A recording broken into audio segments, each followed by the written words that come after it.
Zealand, we're roughly projecting 3% growth. Our unemployment's at 3.9% on traditional measures, budget surpluses. People would look at us and go, you're doing okay. But we have homelessness at staggering rates, one of the highest rates of youth suicide in the OECD. Our mental health and well-being is not what it should be. So our plan is through the well-being work that we're doing, a living standards framework, and our well-being budget, where if you're a minister, you want to spend money, you have to prove that you are going to improve intergenerational well-being. We are hoping to embed in actually what the public is asking us for to address the societal well-being of our nation, not just our economic well-being.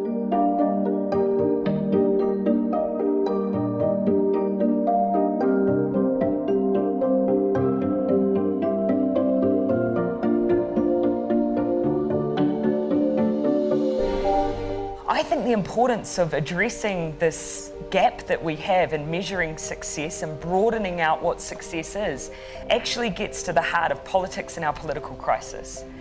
Now, if you are a person sitting at home and post the GFC, hear a politician stand up and say, well, according to what's happening to GDP, we are now in recovery phase, which many politicians did at various points in the cycle, and yet you're sitting there saying, I don't feel that, my situation is not improving, then that means that you have a disconnect and you have that increase in that lack of trust in your institutions and your democracy. And I really think that we've got a number in our political environment now of issues that are becoming proxies for a distrust in institutions delivering for people. So what's one way that we can address that issue?